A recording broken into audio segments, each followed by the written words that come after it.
আচ্ছা, রঘুপতি রামচন্দ্র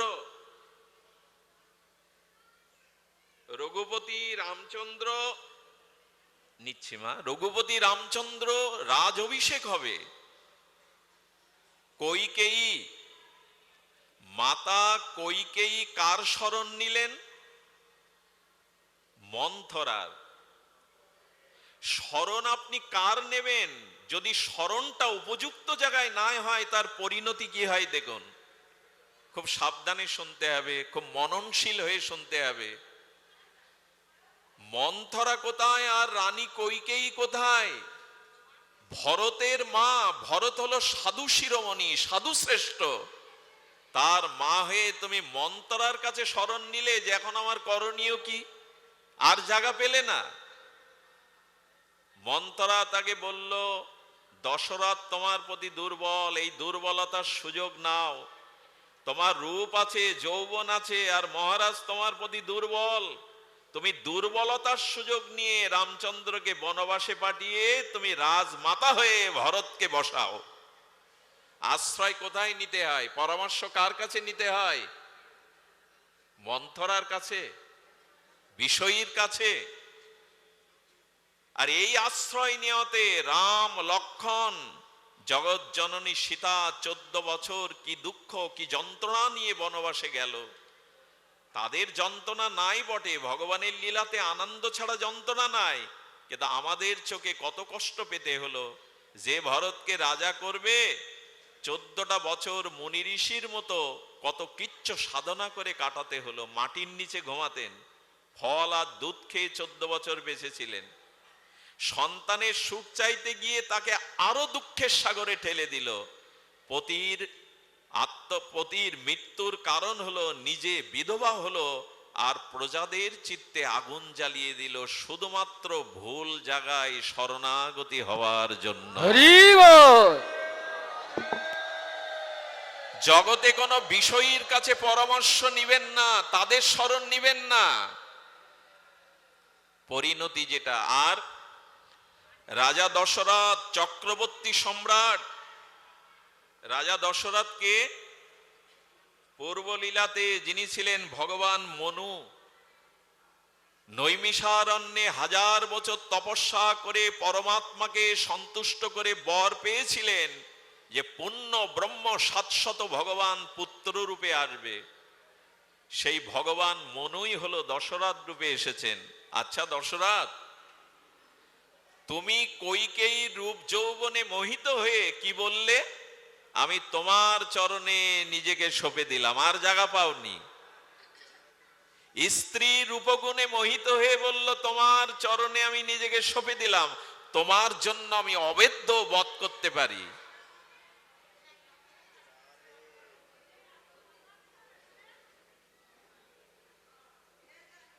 এই অবদ্ধ কি? স্ত্রী জাতিকে হত্যা করা, গো হত্যা করা, ব্রাহ্মণ হত্যা করা, এগুলো অবদ্ধ কর্ম। বলেন তোমার জন্য আমি তাও করতে পারি। স্ত্রী মোহ কোথায় নিয়ে যায়। আর এই মোহতে সমর্পণ করে সুযোগটা নিল কৈকেয়ী। আচ্ছা দশরথের উচিত ছিল না বশিষ্ঠ দেবের শরণ নেওয়া?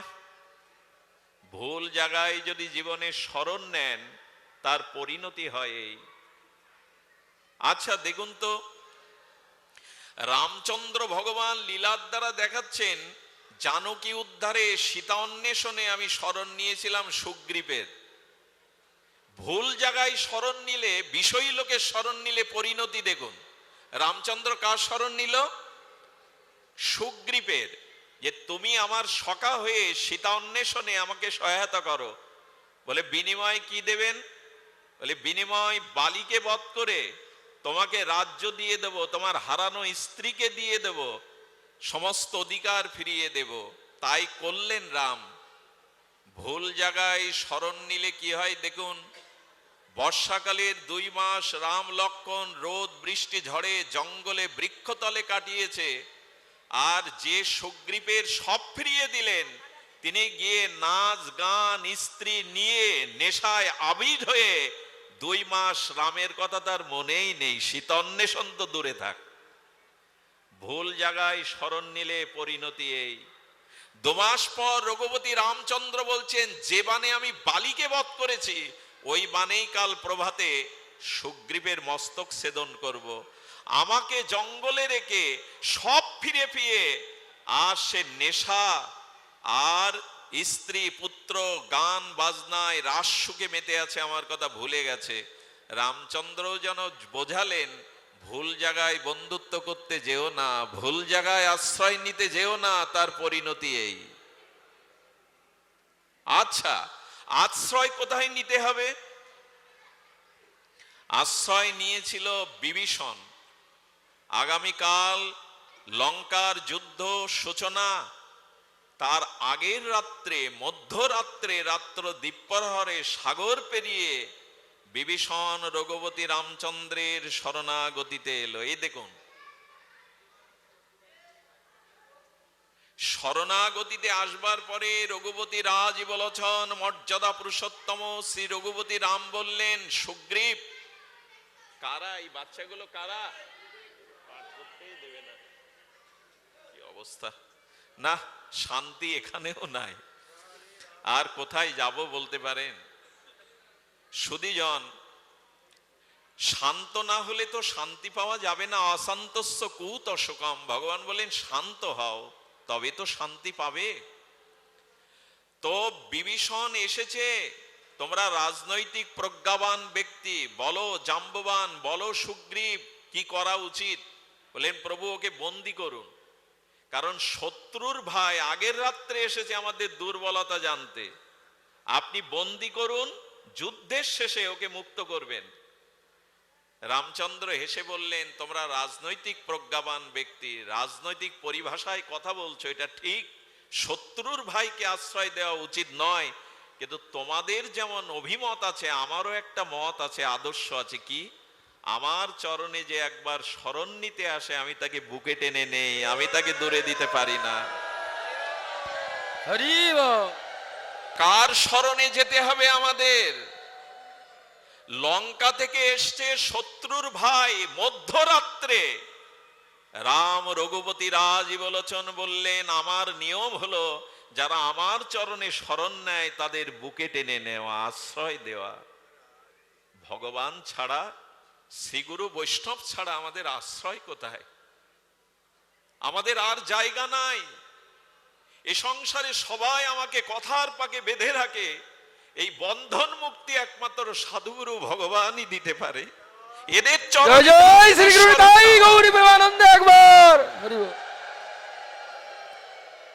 উলোধ্বনি বারবার দিও না মা, শোনো হরিকথা শোনো।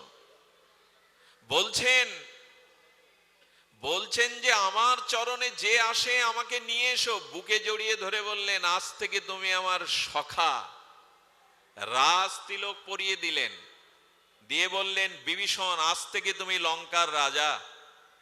সুগ্রীব জাম্ববান রঘুপতি রামচন্দ্রকে বললেন, প্রভু আগামী কাল যদি জানকীকে নিয়ে লঙ্কেশ অনুতপ্ত হয়ে সীতাকে আপনার চরণে সমর্পণ করে, তবে রাজ্য বিভীষণকে দিবেন? রাবণ যদি ভুল বুঝতে পেরে সীতাকে সমর্পণ করে, আপনি বিভীষণকে রাজা করে দিলেন, এই রাত্রে রাজতিলক পরিয়ে দিলেন। রামচন্দ্র হেসে বললেন, রাবণ যদি আগামীকাল জানকীকে আমার কাছে অনুশোচনায় দগ্ধীভূত হয়ে ফিরিয়ে দিয়ে যায়, লঙ্কেশের রাজ্য আমি কেড়ে নেবে না, তবে রাজতিলক যখন আমি দিয়েছি, অযোধ্যার সিংহাসনে আমি বিভীষণকে বসাবো, আমি বসবো না। কার শরণ নিতে হয় গো? এই জীবন যদি ভগবানের চরণে সঁপে দিতে পারেন, গুরু চরণে সঁপে দিতে পারেন, তখনই তো পথ পাবো, তখনই তো আলো পাবো। ভুল জায়গায় শরণ নিয়ে বসেছি। শরণাগতি যেন সঠিক জায়গায় হয়। কারণ কি জানেন, ভগবান ছাড়া, শ্রীগুরু বৈষ্ণব ছাড়া আমার ব্যথা অনুভব করার কেউ নেই জগতে। এ সংসারে সবাই কোথাও নিহিত স্বার্থ নিয়ে সম্পর্কে জড়িয়ে আছে। পরিস্থিতি সামনে এলে বোঝা যায় এরা আমাকে কেন ভালোবাসে। যেদিন রূপ থাকবে না, যৌবন থাকবে না, ওদের জন্য কিছু করার আর কোনো কিছু থাকবে না, সেদিনই বুঝবেন এরা আপনাকে কতটা চায়, কতটা ভালোবাসে। এজন্য শরণাগতি যেন ভগবত চরণে হয়। তবে কামনা দিয়ে শুরু করেছিলাম, আজ অধিবার বেশি সময় নেওয়ার অধিকার নেই, তবে এইটুকু বলি, আসুন আমরা শরণাগতিতে আসি। আর কামনা বাসনা এটা শেষ করবেন না। কামনা বাসনা আমরা নিষ্ক্রিয় করতে পারবো না, এটা সম্ভব নয়। তবে একটা অনুরোধ করি, একটা নিবেদন করি, কামনা বাসনার মোড় ঘুরিয়ে দেন। গঙ্গার জল ড্রেনের মধ্যে ফেলবেন না, ড্রেনের জলটা গঙ্গায় নালা করে মিশিয়ে দিন। ড্রেনের পুত দুর্গন্ধ জল যদি স্রোতস্বিনী গঙ্গায় গিয়ে পড়ে, ও আর ড্রেনের জল বলে বিবেচিত হয় না, গঙ্গার জলে রূপান্তরিত হয়। কিন্তু গঙ্গার পুত পবিত্র জল যদি অপবিত্র ড্রেনের জলের মধ্যে ফেলে দেন, ওকে আর গঙ্গা জল বলে কেউ গ্রহণ করবে না। কামনা বাসনার মোড় ঘুরিয়ে দেন।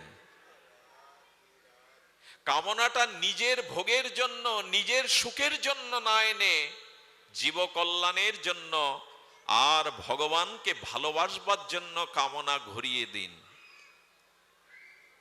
লোহা দিয়ে লোহা কাটতে হয়, এটাই নিয়ম। তো লোহা কাটতে হয় কি দিয়ে? তেমন কামনাকে জয় করতে হয় আর এক কামনা দিয়ে।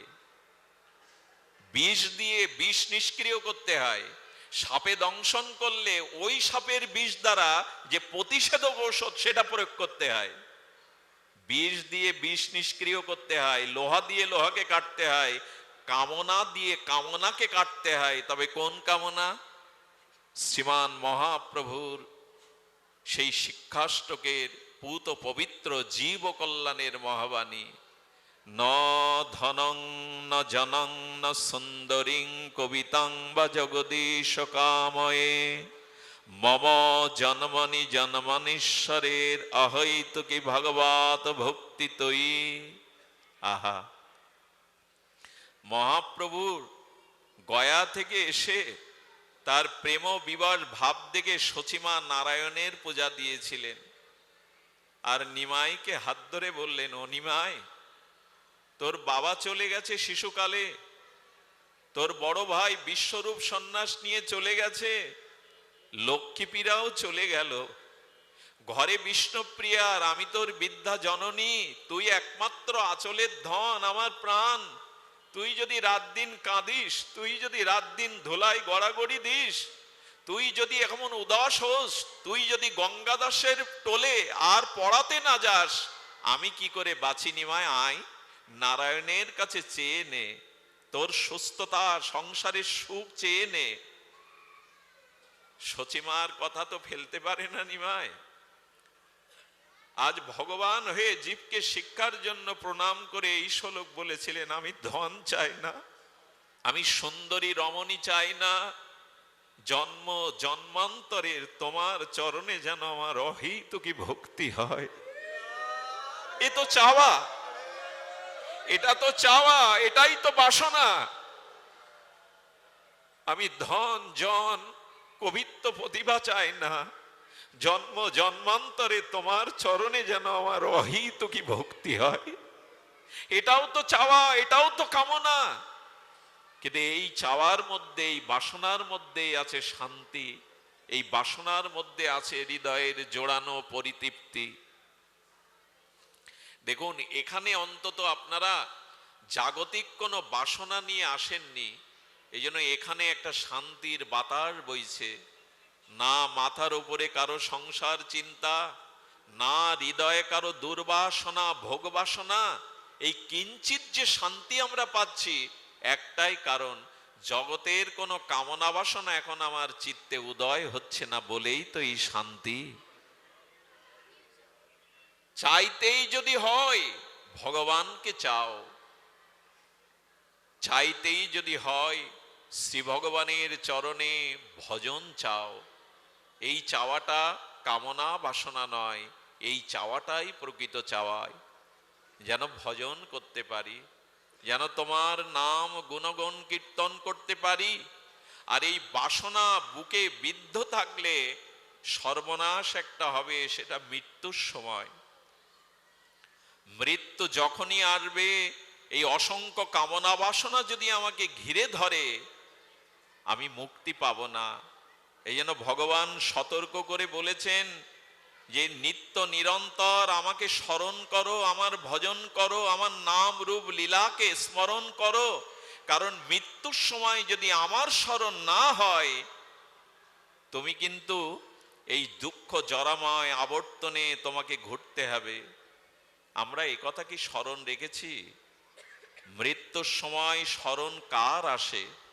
ভগবান বললেন, ভবাবিনা অচিরাৎ পার্থ মর্যবেশিত চেতসাম।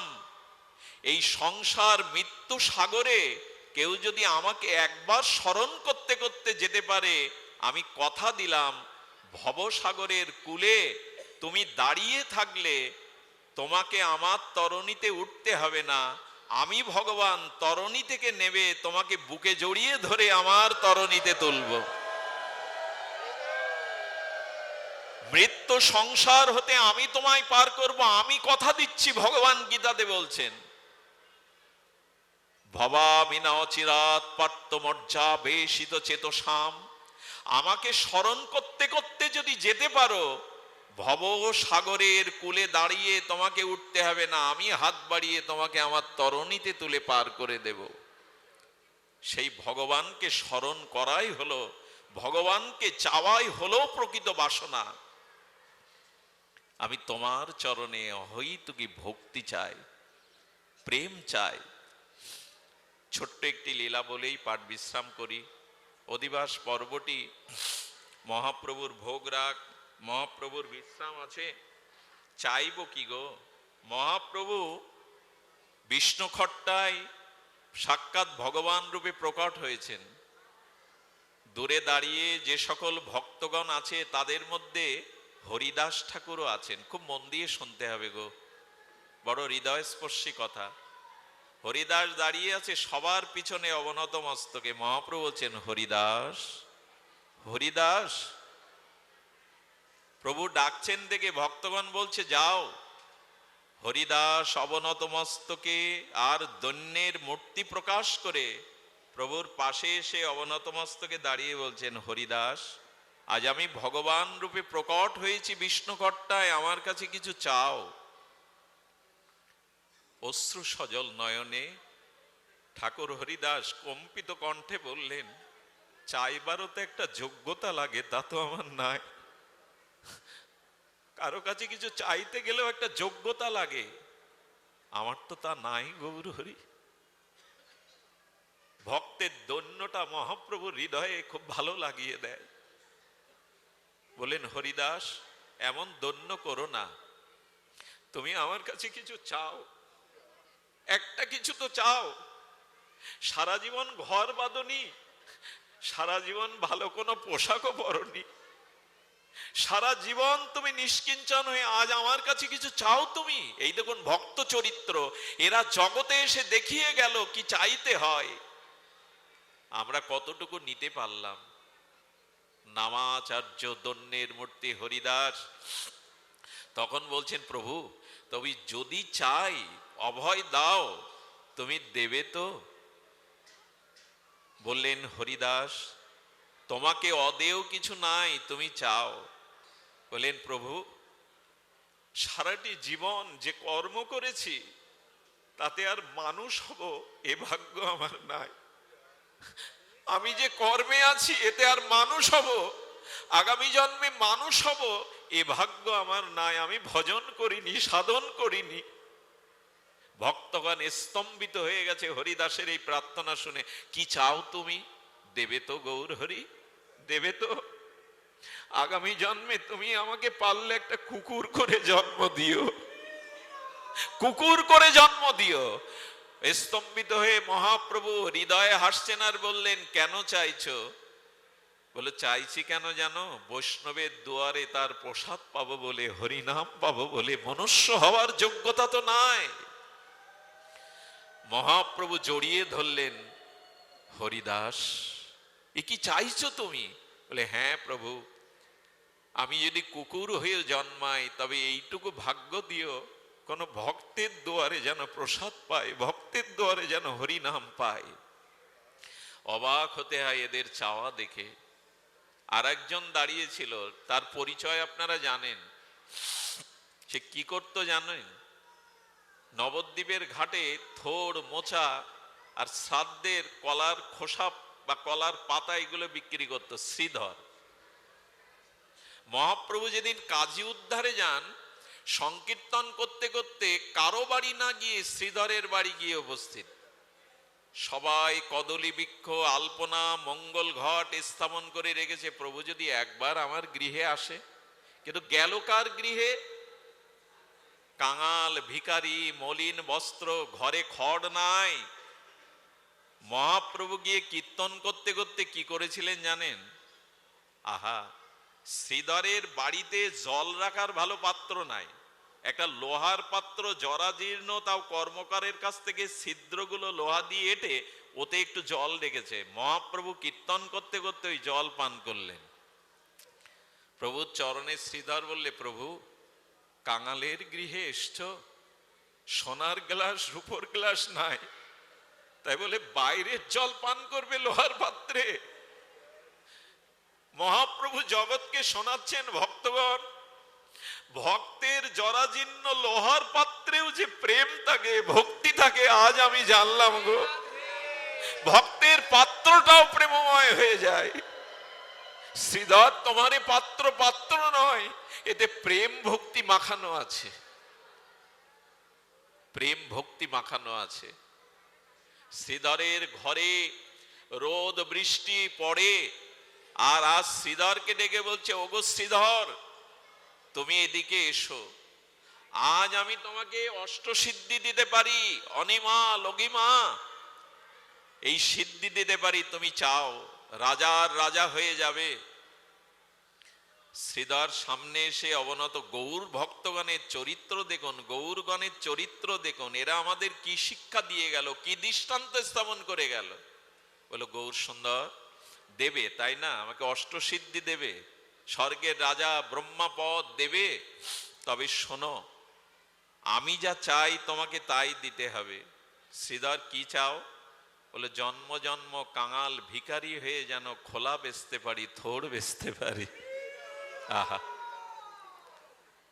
এদেরকে স্মরণ করব না তো জগতে রাজা সম্রাটদের স্মরণ করব?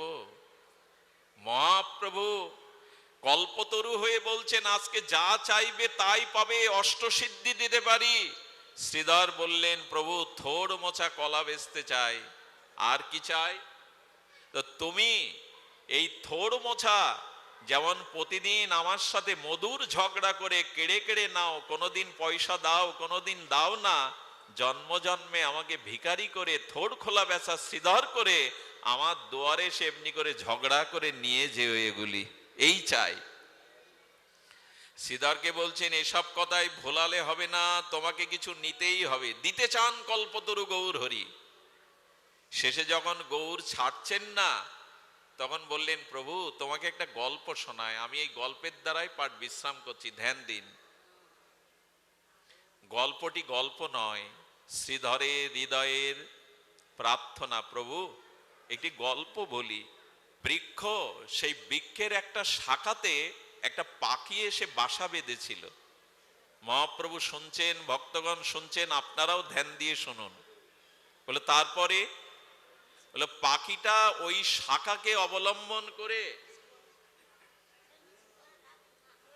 পাখিটা ওই শাখাকে অবলম্বন করে প্রতিজ্ঞা করলো, রোদ বৃষ্টি ঝড় না খেয়ে মরতে হয়, এই শাখাকে আশ্রয় করে মরবো, আর কোথাও যাব না। এখানে থাক বাবা, শুয়ে থাক। জয় শ্রী রাধে, জয় শ্রী রাধে। সুধীজন, ধ্যান দিন। এই আসরে আউলি হওয়া, আসরে ছড়িয়ে পড়া, এগুলো ঠিক লক্ষণ না। এগুলো অনেক সময় মস্তিষ্ক সমস্যা থাকে, এগুলো এইসব করবেন না। ভাগবত বিঘ্ন হলে বড় অপরাধ হয়। একটু সরিয়ে নিন যদি পারেন, উনি যেতে চান। সুধীজন, শ্রীধর বলছে ওই গাছের বৃক্ষের শাখাতে পাখিটা প্রতিজ্ঞা করলো, বাঁচা মরা রোদ বৃষ্টি ঝড় এই শাখাকে অবলম্বন করেই আমি জীবন কাটাবো, অন্য কোথাও যাব না। অন্য কেউ কথা বলো না, থাক পড়ে থাক, একটু পিছিয়ে যাও মাথা। এই বাবা হয়ে গেছে। আহা, তো কি হয়েছে? একদিন শিলা বৃষ্টি এলো, ঝঞ্ঝাবাদ এলো, ঝড়ে গাছের শাখাগুলো দুলে দুলে ভেঙে পড়তে লাগলো।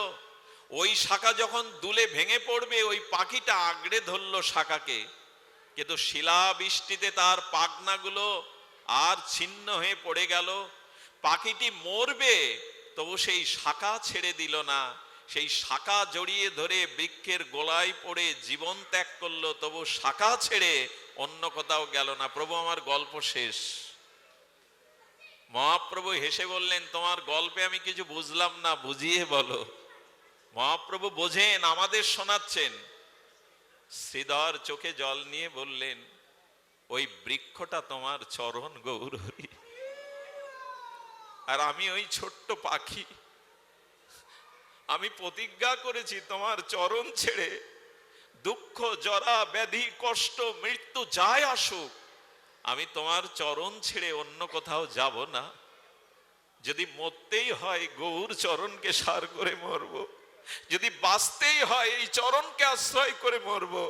আমার আর যাওয়ার কোনো জায়গা নেই প্রভু, আমাকে আর প্রলোভন দেখিও না, ওই চরণেই চিরদিন থাকতে দাও। এই চাওয়া কবে হবে? এই চাওয়া কবে হবে?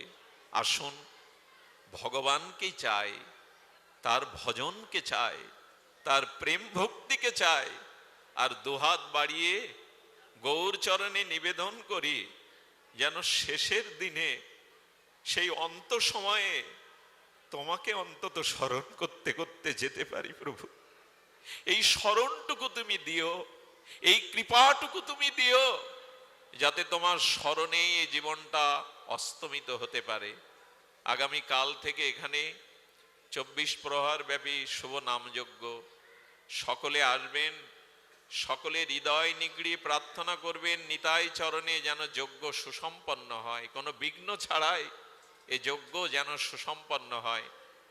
যে মানুষটার অক্লান্ত পরিশ্রমে এত বৃহৎ একটি প্রতিষ্ঠান বছরের পরে বছর চলছে, সেই মদেবদা নিশ্চয়ই পূর্বজন্মে কোনো ভজন সাধন করেছিলেন। এত মানুষের ভালোবাসা, এত মানুষের আশীর্বাদে আজ এই যজ্ঞ নিকেতন, আজ এই আনন্দ নিকেতন গড়ে তুলেছে। আমরা মানুষের যেন পিছিয়ে না দেই। অর্থ বিত্ত যশ খ্যাতি থাকুক, ওটা ভক্ত ভগবানের সেবায় দিয়ে দাও। এটাই তো সমর্পণ, এটাই তো জীবনের সার্থকতা। তার পরিবারের সকলের কৃষ্ণ ভক্তি হোক। আপনাদের সকলের চরণে বিনম্র প্রণাম জানিয়ে এই প্রার্থনা করি, আপনাদের হৃদয়ে প্রেম ভক্তি উদিত হোক। আর যে মানুষটাকে হাসপাতালে ফেলে এখানে এসেছি, আশীর্বাদ করবেন তিনি যেন আপনাদের আশিসে কিঞ্চিত সুস্থ হয়ে ফিরে আসতে পারে। জয় নিতাই গৌর প্রেমানন্দে হরি বল। জয় শ্রী রাধে।